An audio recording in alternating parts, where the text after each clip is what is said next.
Em fala polêmica nesta segunda-feira, o presidente Jair Bolsonaro ironizou a tortura sofrida pela ex-presidente Dilma Rousseff no período em que foi presa na década de 70 durante a ditadura militar. A fala do presidente causou algumas reações de apoio à petista pelas redes sociais. Entre as manifestações estão as dos ex-presidentes Fernando Henrique Cardoso e Luiz Inácio Lula da Silva. Esta não é a primeira vez em que Bolsonaro se envolve em polêmicas como esta. Então, por isso, nós vamos conversar com o cientista político do Instituto de Planejamento Estratégico, o IBESP, Marcelo Di Giuseppe. Marcelo, bem-vindo mais uma vez. Bom dia. Bem-vindo, Lívia. Feliz Natal a todos os nossos ouvintes e telespectadores. Feliz Natal para o senhor também. Marcelo, gostaria de começar te perguntando qual que foi o contexto dessa declaração para todos os nossos ouvintes e espectadores entenderem e o que a fala do presidente Bolsonaro provoca em tempos inflamados como este que estamos vivendo.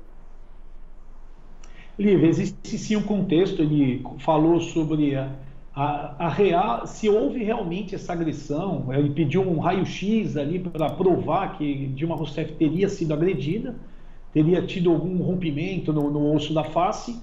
E também outro comentário até instigador, que era que o PT gostava muito de falar sobre ditadura e sobre tortura, porém não comentava e não quis o aprofundamento das investigações no caso do Daniel, que também, logo no início do grupo. Bolsonaro ele se alimenta de discussões, assim, ele é uma pessoa que não foge de discussões pesadas. E se eu fosse, na verdade, um consultor de Jair Bolsonaro, eu diria que não há necessidade de ele entrar em certas bolas divididas para manter os 30% que ele tem. Nós temos hoje um Brasil que não é dividido, não é polarizado. Na verdade, nós temos aí um grupo que hoje é bolsonarista, nós temos um grupo que é anti-Bolsonaro, que é mais ligado à esquerda, bem mais ligado à esquerda, mas existe um grupo que Bolsonaro precisa conquistar, com reformas econômicas, com emprego, como está acontecendo no Nordeste, com grandes obras, levando esgotamento sanitário e outras tantas coisas que vêm acontecendo, sim, principalmente no ministério do ministro Tarcísio. E se eu fosse, sim, ali, alguém que conversasse com ele, falaria que não haveria essa necessidade de ele entrar nessas discussões para manter ativa aquela sua base. A sua base é ativa, mesmo às vezes não concordando com alguma atitude, com uma aproximação necessária de Bolsonaro ao conquistar no dia 1 de fevereiro a cadeira da Câmara. Por outro lado, nós temos aqui uma importância, eu como cientista político, e eu vejo a necessidade, nós temos uma asepsia histórica, porque infelizmente o Brasil ele foi forjado desde dos anos 60 até hoje com livros didáticos, com literatura, sempre colocando o regime militar como um regime de tortura, de crises, mas ninguém fala principalmente da atuação da esquerda naquela época, do envolvimento com a KGB, com a STB, que é da KGB da Tchecoslováquia, com os crimes cometidos, com que aí existe toda uma narrativa de expropriação de bancos, nada mais é do que assalto a banco. Então nós tínhamos um grupo revolucionário que queria implantar a ditadura do proletariado, palavras até de quem participava lá dentro, como o Gabeira, que roubava banco, que matava pessoas, que roubava quartéis contra o regime militar. E aqui tem um dado interessante, Olívia, que eu gostaria de colocar para os nossos ouvintes, que as pesquisas que nós realizamos, quando nós falamos sobre o regime militar, quem viveu realmente aquela época tem um saudosismo interessante. Quem veio depois daquela época, formado e forjado com a literatura, não gosta do regime militar. E aqui nós precisamos entender melhor o porquê disso.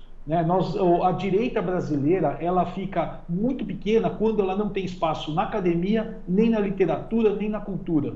E tudo isso não vai mudar enquanto a direita, o Bolsonaro hoje ele caminha sozinho, com uma direita que grita muito nas redes sociais, que faz muito meme e outras coisas, porém ela não tem força para conseguir levar toda a visão conservadora para a população, que é na sua maioria conservadora.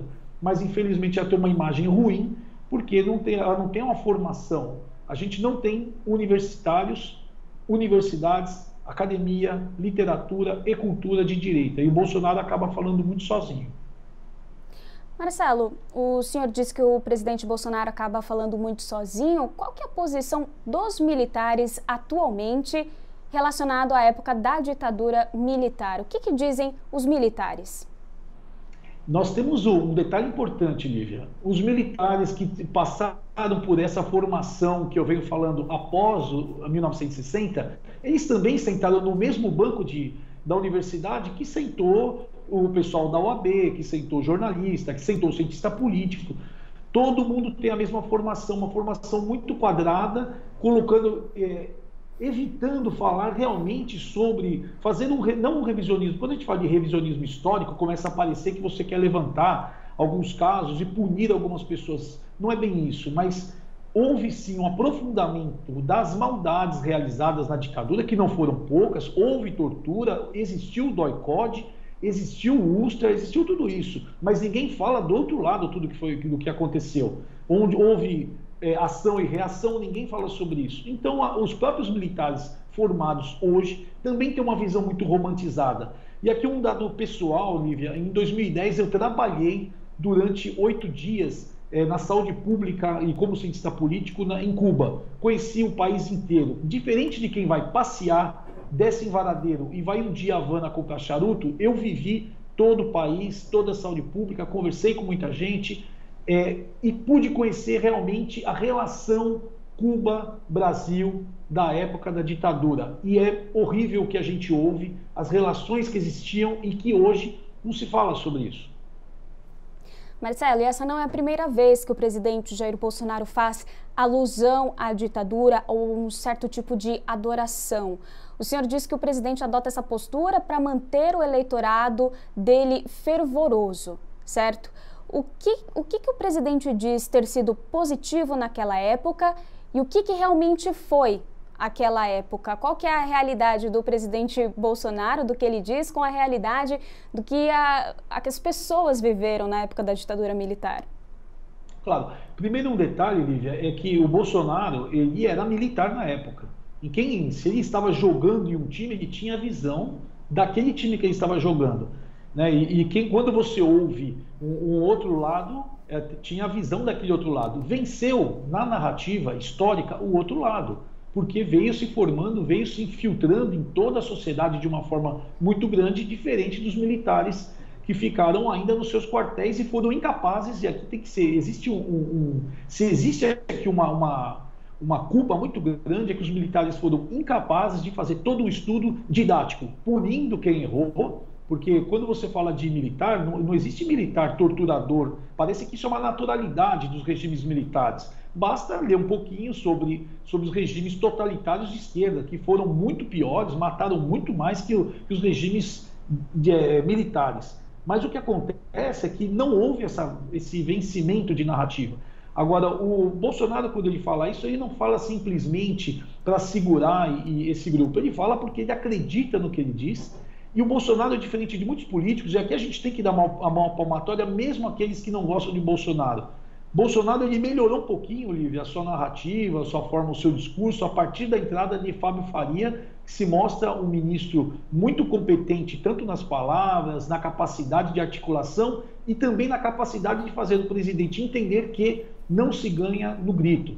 E Bolsonaro melhorou muito, mas às vezes Bolsonaro é Bolsonaro. Diferente, nós temos um número que não é pequeno de políticos que tem uma forma sofisticada de falar, mas manda matar pessoas. Tem uma forma sofisticada de falar, mas rouba remédio. Percebe? Então Bolsonaro, ele abusa da sua sinceridade, sendo que, e aqui existe uma coisa que é difícil você falar isso para alguém que está na cadeira dele, mas a grande sabedoria é você ter silêncio e pensar no que você fala para falar de forma correta no momento correto, mesmo que essa atitude não corresponda depois. Né? Ele poderia pedir, por exemplo, o Bolsonaro fazer o que eu venho falando, uma sepsia histórica, fazer todo o levantamento, e a gente tem um dado interessante. Em 2019, em maio de 2019, nós tivemos mais de uma centena de pessoas que pediam anistia, que tinham sido torturadas no regime militar e não conseguiram provar e foram negados. E ninguém voltou lá e falou, não, eu fui negado e provar o que aconteceu.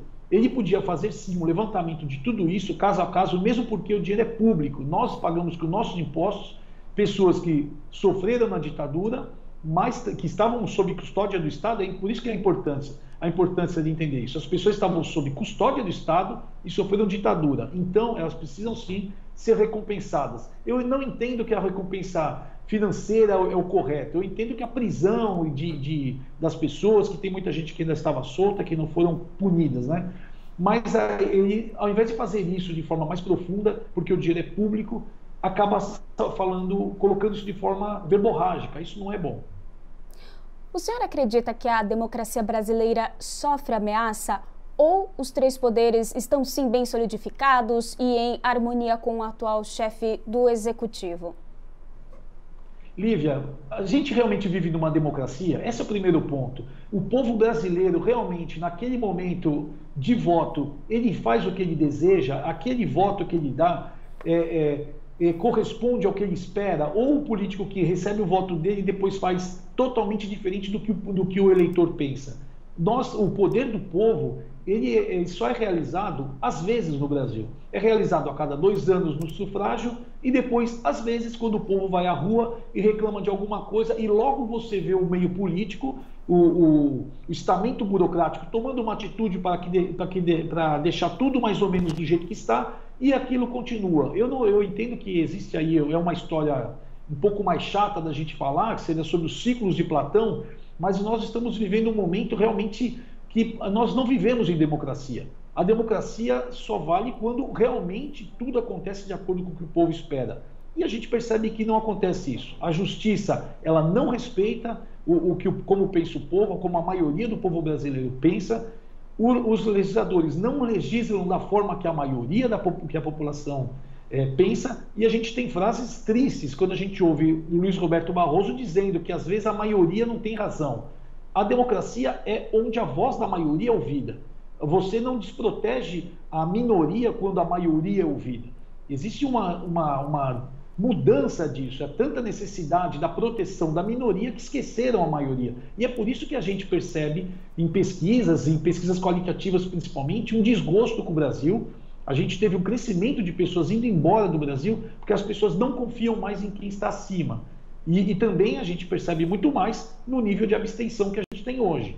Se nós vivêssemos numa democracia onde o povo se sentisse representado, todo mundo gostaria de dar sua opinião. E a gente percebe que hoje as pessoas preferem digitar 140 caracteres e tudo bem, eu desabafei e deixa do jeito que está. Bom, Marcelo, para a gente finalizar, a história consegue nos ensinar alguma coisa? Por exemplo, a gente viveu a Guerra Fria, né? São 2 mundos distintos, o Oriente e o Ocidente, o capitalismo e o comunismo. O que nós estamos vivendo novamente é como se fosse uma tentativa do comunismo não entrar novamente no Brasil. Isso é como se fosse uma nova narrativa da Guerra Fria que nós vivemos há muitos anos atrás? Lívia, ótimo assunto. Indico a todos os nossos ouvintes aí o livro Desinformação, de Ian Pachepa. E nós vivemos, a gente quando fala se nós vivemos numa democracia e falar de comunismo, nós temos aqui um Estado muito social-democrata, para ser leve, para não dizer que a gente vive num sistema comum, vamos ser assim. A China é a nova União Soviética, ela vem com muita força, montando a Rota da Seda, isso está muito claro, comprando portos, tendo muitos espiões no mundo. A gente está vendo isso nos Estados Unidos. Nós vivemos sim uma nova Guerra Fria no mundo, Ocidente, mas aí a gente tem 2 problemas para essa vitória da China, que seriam Donald Trump, que me parece agora que realmente começa a perder força, até os seus recursos, né? E nós temos Jair Bolsonaro, porque o resto dos países, a gente percebe a Jamaica. Eu tive uma conversa com uma pessoa que estuda muito sobre a Jamaica está tomada e foi totalmente comprada pela China.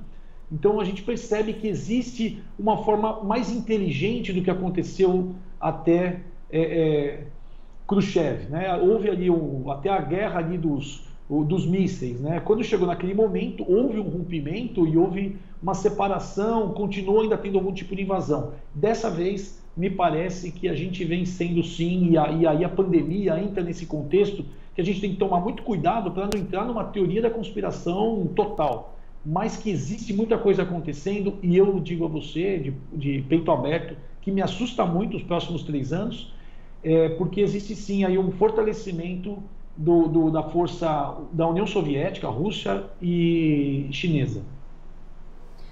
Nós conversamos com o cientista político do Instituto de Planejamento Estratégico, o IBESP, Marcelo Giuseppe. Marcelo, muito obrigado pela entrevista. Essa é uma conversa aqui, ó, dá horas aqui de conversa, enfim, de ideias, né?